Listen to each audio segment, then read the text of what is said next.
नमस्ते दोस्तों, RKY teach AI में आपका स्वागत है।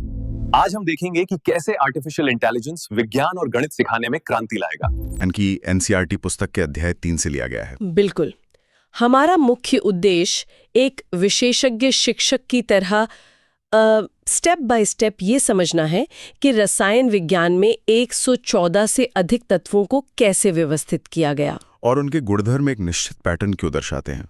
मतलब बोर्ड परीक्षाओं की तैयारी करने वाले विद्यार्थियों और विज्ञान की गहराई को समझने के इच्छुक लोगों के लिए यह चर्चा एक बेहतरीन शॉर्टकट साबित होगी। एकदम सही।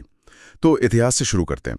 रसायन विज्ञान के इतिहास में अगर हम सन 1800 की बात करें तो उस समय केवल 31 तत्व ज्ञात थे। हाँ, फिर 1865 तक आते आते ये संख्या 63 हो गई। और आज हम 114 से भी अधिक तत्वों के बारे में जानते हैं।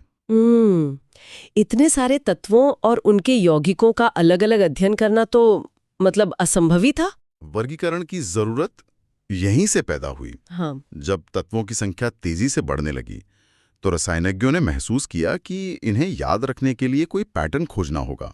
सबसे पहला गंभीर प्रयास 1829 में जर्मन वैज्ञानिक जॉन डॉबेराइने ने किया था ना। हाँ, उन्होंने समान भौतिक और रासायनिक गुणों वाले 3 तत्वों के समूह बनाए जिन्हें त्रिक या ट्राइड्स कहा गया। त्रिक शब्द पर जोर देना जरूरी है यहाँ। मैंने इस त्रिक के बारे में पढ़ा तो है, लेकिन इसका गणित काम कैसे करता है? नियम यह था कि किसी भी त्रिक में बीच वाले तत्व का परमाणु भार बाकी दोनों किनारों वाले तत्वों के परमाणु भार के औसत के लगभग बराबर होता है। इसे बोर्ड परीक्षाओं में बार बार पूछे जाने वाले लिथियम, सोडियम और पोटेशियम के ग्रुप से समझते हैं। ठीक है, कोशिश करके देखते हैं।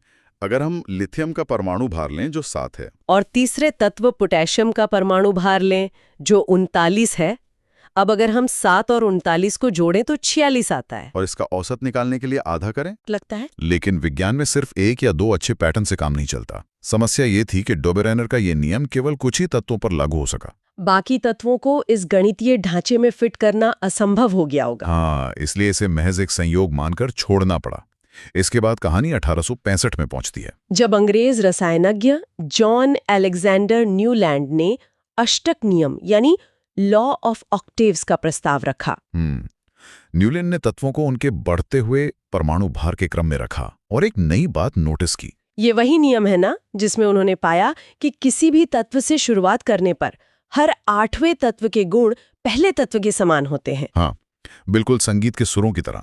जैसे सारे गामा पा धा नी के बाद 8वां सुर फिर से सा लौटकर आता है। एनालॉजी बहुत काव्यात्मक है, लेकिन विज्ञान इतना संगीतमय हमेशा नहीं होता। सही कहा।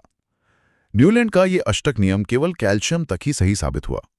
कैल्शियम के बाद के भारी तत्वों पर पहुंचते ही ये सुर बेसुरा हो गया, क्योंकि 8वें तत्व के गुण पहले से मेल नहीं खा रहे थे। फिर भी न्यूलैंड के इस प्रयास को कम नहीं आंका जा सकता। इसी ने पहली बार ये विचार दिया कि तत्वों के गुणों में एक आवर्तिता, ये पीरियोडिसिटी होती है, जहां एक निश्चित अंतराल के बाद गुण खुद को दोहराते हैं। और शायद इसी आवर्तिता के विचार ने रूसी रसायनज्ञ दमित्री मेंडलीव के लिए एक मजबूत नींव तैयार की। मेंडलीव का कदम ऐतिहासिक था।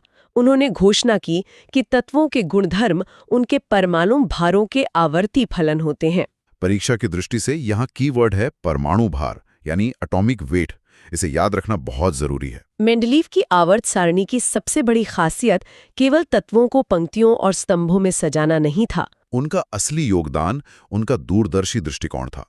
मेंडलीव ने अपनी सारणी बनाते समय बीच बीच में कुछ खाली जगह छोड़ दी थी। क्या उस समय के वैज्ञानिकों ने उनका मजाक नहीं उड़ाया होगा कि ये कैसी अधूरी टेबल है? कोई भी वैज्ञानिक अपनी थ्योरी में खाली जगह क्यों छोड़ना चाहेगा? यही तो मेंडलीव का आत्मविश्वास था। उन्होंने डंके की चोट पर कहा कि प्रकृति में ऐसे तत्व मौजूद हैं जो अभी तक खोजे नहीं गए हैं। उन्होंने सिर्फ जगह ही नहीं छोड़ी, बल्कि संस्कृत के शब्द एका का उपयोग करते हुए एल्यूमिनियम और सिलिकॉन के नीचे की खाली जगहों को एका एल्यूमिनियम और एका सिलिकॉन नाम दिया। और भविष्यवाणी की कि जब ये तत्व मिलेंगे तो इनके गुण इन ज्ञात तत्वों जैसे ही होंगे। और जब सालों बाद गैलियम और जर्मेनियम की खोज हुई तो पूरी दुनिया हैरान रह गई। क्योंकि गैलियम का घनत्व, उसका गलनांक और यहाँ तक कि उसके ऑक्साइड का सूत्र बिल्कुल वैसा ही निकला जैसा मेंडलीव ने एका एल्यूमिनियम के लिए बरसों पहले प्रेडिक्ट किया था। एक वैज्ञानिक के लिए इससे बड़ी सफलता क्या हो सकती है?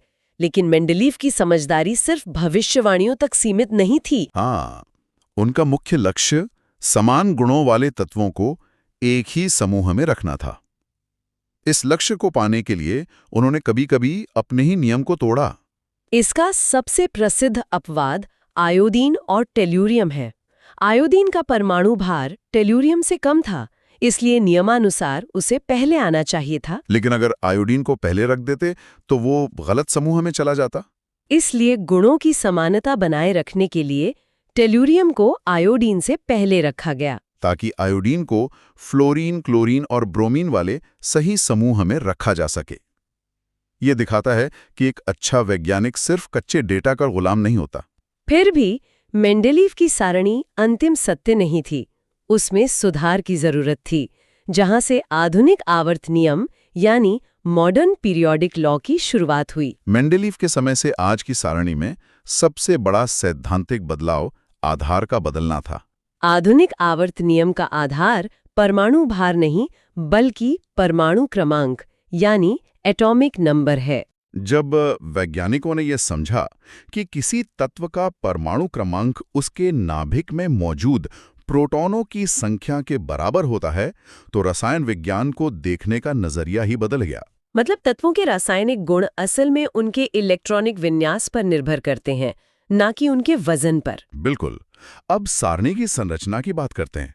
जो क्षैतिज या लेटी हुई लाइनें हैं, उन्हें आवर्त या पीरियड्स कहते हैं, जिनकी कुल संख्या 7 है। और जो ऊर्ध्वाधर स्तंभ है या खड़ी लाइनें हैं, उन्हें वर्ग या ग्रुप्स कहते हैं, जो कुल 18 हैं। लेकिन सारणी को सही मायने में समझने के लिए इसे ब्लॉक में बांटा गया है। अंतिम इलेक्ट्रॉन किस कक्षक या ऑर्बिटल में जाता है, इसके आधार पर तत्वों को S, P, D और F ब्लॉक में बांटा गया है। सारणी के एकदम बाएं हिस्से में S ब्लॉक है और दाएं हिस्से में P ब्लॉक।